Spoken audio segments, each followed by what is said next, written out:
Assalamualaikum warahmatullahi wabarakatuh. Saya ucapkan kepada Puan Azlawati binti Mak Isa selaku penyelaras kursus LMCR 1272 iaitu Komunikasi Lisan Bahasa Melayu. Saya Zafira Izzati binti Mustafa. Nombor matrik saya A177881. Hari ini saya akan membincangkan tentang apakah pendapat saya mengenai sambutan perayaan ketika Perintah Kawalan Pergerakan dijalankan. Okey, sambutan perayaan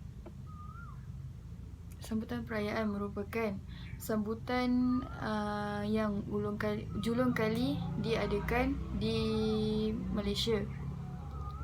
Perayaan adalah suatu aktiviti yang disambut oleh masyarakat ataupun kaum.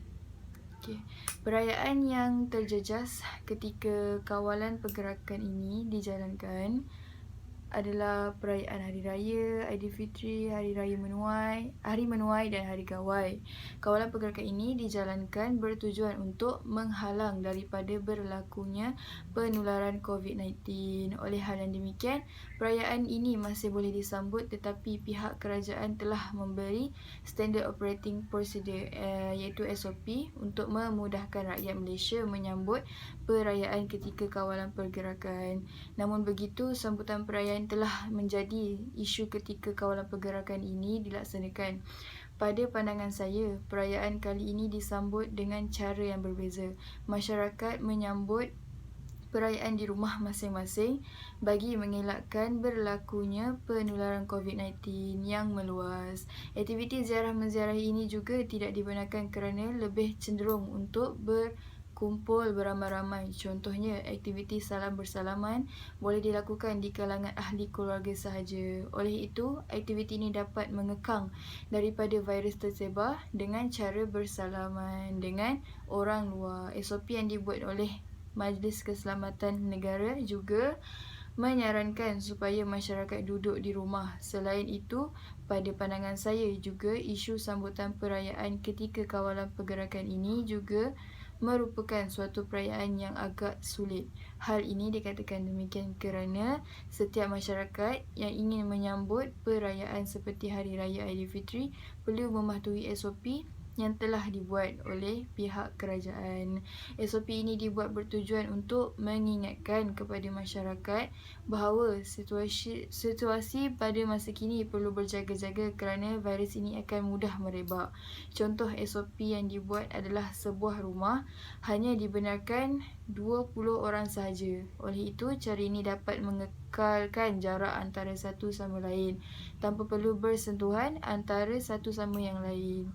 Di samping itu, sambutan perayaan dengan cara baru ini dalam masa yang sama dapat menghormati orang yang kurang bernasib baik. Hal ini dikatakan demikian kerana kebiasaannya masyarakat yang berkemampuan akan menyambut perayaan dengan lebih meriah dan besar-besaran.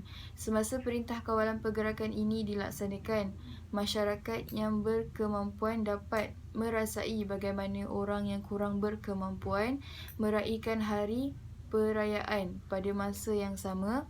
Mereka akan belajar erti bersyukur kerana perayaan pada kali ini mengajar mereka untuk menyambut perayaan dengan lebih bersederhana.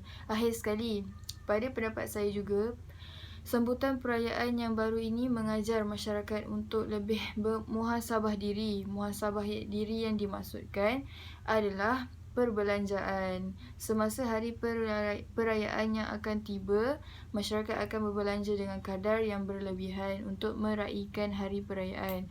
Oleh itu, kawalan pergerakan ini mengundang masyarakat untuk mengurangkan perbelanjaan mereka kerana merasakan masakan yang disediakan juga mengikut sukatan yang sedikit berbanding pada tahun yang sebelumnya. Kesimpulannya, sambutan perayaan kali ini memberikan perubahan yang banyak kepada masyarakat. Perintah Kawalan Pergerakan ini juga akan memberikan kesan yang positif terhadap penularan wabak COVID-19. Harapan saya agar wabak ini dapat disembuhkan dengan lebih cepat supaya masyarakat boleh menjalani kehidupan seperti sedia kala.